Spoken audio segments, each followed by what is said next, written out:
The morning sun streamed into the opulent bedroom of Kelly Mansion.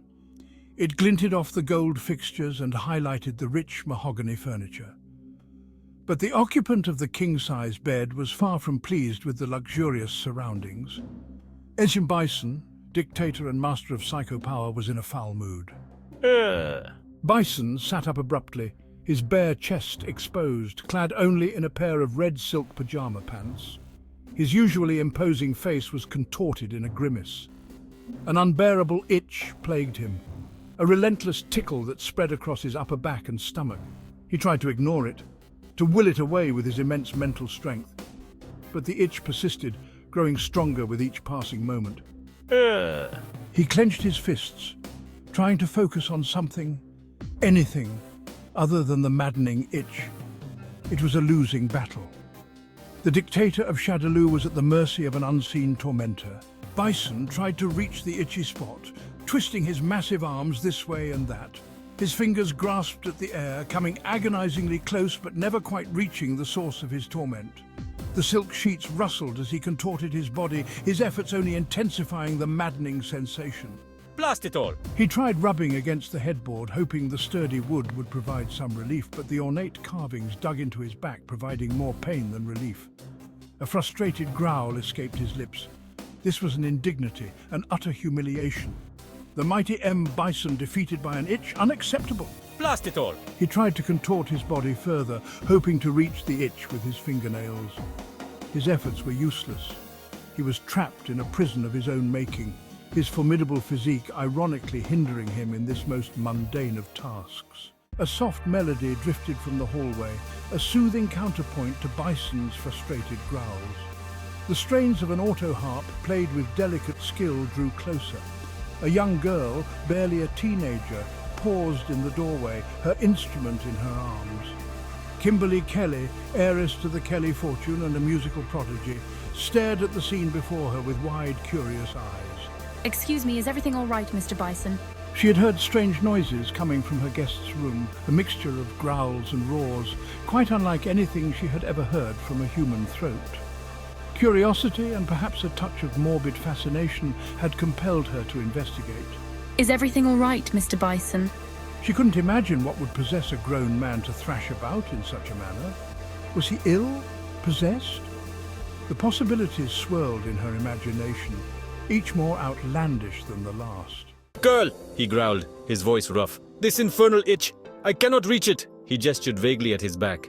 Bison froze, his contorted pose making him look like a particularly uncomfortable sculpture. He glared at Kimberly, his initial annoyance giving way to a grudging acceptance. He needed help, and this slip of a girl was the only one around. Even in his current predicament, he couldn't bring himself to outright beg for assistance. But his tone, desperate and uncharacteristically vulnerable, spoke volumes. Kimberly's eyes widened in understanding. She set her auto harp down gently, her gaze falling upon the silver-backed hairbrush resting on her vanity table. An idea sparked in her mind.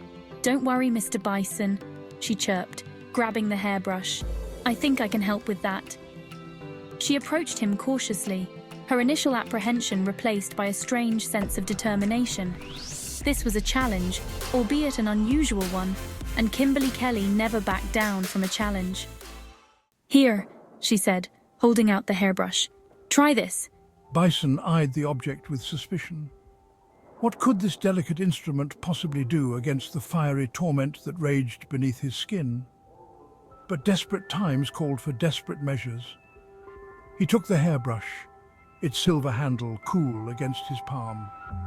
He hesitated for a moment, then tentatively scratched his back with it. A wave of pure, blissful relief washed over him. The itch, which had plagued him for what felt like an eternity, vanished instantly. Yes, yes, right there, he roared, his voice filled with a mixture of relief and something akin to delight. He continued to rake the hairbrush across his back, reveling in the sensation. The mighty dictator had been reduced to a purring kitten, all thanks to a simple hairbrush. Kimberly giggled, watching as the fearsome Bison scratched away with childlike abandon. He looked so comical, so utterly unlike the menacing figure she had seen in the news reports. It was almost endearing. Feeling better, Mr. Bison? She asked, a mischievous twinkle in her eye. Bison paused, momentarily embarrassed at being caught in such a compromising position, but then he chuckled, a deep rumble that shook his chest. He met Kimberly's gaze, a strange warmth in his usually cold eyes. Much better, little one, he replied, handing back the hairbrush. Much better. He wouldn't forget this act of kindness, not from this unlikely savior. Perhaps even the most ruthless of dictators had a soft spot, a vulnerability hidden beneath layers of power and intimidation. And for that brief shining moment, Monsieur Bison allowed himself to be vulnerable, to be cared for by a young girl with a hairbrush and a heart full of kindness. The sun continued to stream into the room, casting a warm glow on the unlikely pair. It was the start of a very strange friendship.